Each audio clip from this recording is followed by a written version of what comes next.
बताना चाहूँगा, पहले तो मंकी पॉक्स बीमारी जो है, नाम भले ही मंकी पॉक्स है लेकिन मंकी से इसका कोई बहुत रिलेशन नहीं है। शुरुआती दौर में जब अफ्रीका में इसकी केसेस मिले थे तो वो उन घरों में मिले थे जहाँ मंकी का पाला जाता था, इसलिए मंकी पॉक्स हो गया। ये एक वायरल डिसीज़ है। अभी हम लोग कोविड को देख रहे हैं, वो भी एक वायरल डिसीज़ है, ये भी एक वायरल डिसीज़ है। गिलहरी से इसका कुछ लेना देना ज़रूर है, लेकिन वो भी अफ्रीकन कंट्रीज़ में है, स्क्वायरल से। और अगर जहाँ तक बात करें कि इससे हमारे इस समय हिंदुस्तान में क्या स्थिति है, तो टोटल 4 केस हमारे जनपद मतलब हिंदुस्तान में पाए गए हैं, 3 केरल में और 1 अभी रिसेंटली दिल्ली में मिला है। इस बीमारी का जो वो है वो कुछ स्मॉल पॉक्स और चिकन पॉक्स से मिलते जुलते लक्षण मिलते हैं। मेन चीज़ है इसका वही खांसी, जुकाम, बुखार, जोड़ों में दर्द, सिर में दर्द, साथ ही साथ स्किन पर अल्सर्स मिलने शुरू हो जाते हैं। जैसे और वायरल डिसीज़ है कोविड की तरह ये भी इन्फेक्शियस है, एक इंसान से दूसरे में आसानी से फैल जाती है। और कोविड से अगर कंपैरिजन करें तो कोविड से थोड़ा सा कमज़ोर वायरस है, बहुत ज़्यादा नुकसान करने की स्थिति में नहीं रहता। करीब करीब मान के चलिए 21 दिन में स्वस्थ भी हो जाते हैं।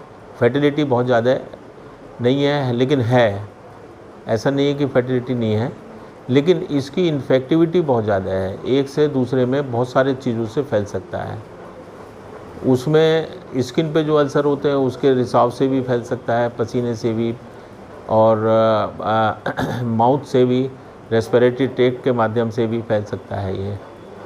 तो इसके फैलने के तरीके काफ़ी सोर्सेज हैं, इसीलिए जब जांच कराई जाती है तो इसमें ब्लड टेस्ट, यूरिन टेस्ट के साथ साथ जो हमारे स्किन के अल्सर्स हैं इनसे भी हम ले करके पदार्थ और इसको जांच के लिए भेजते हैं वायरस के लिए।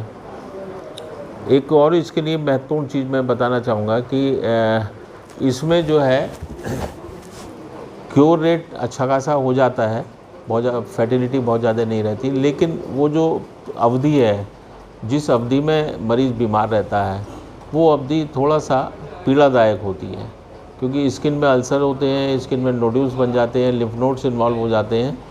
तो ऐसी परिस्थिति में जो इससे पीड़ित होते हैं उनको परेशानी थोड़ा सा ज़्यादा झेलनी पड़ती है।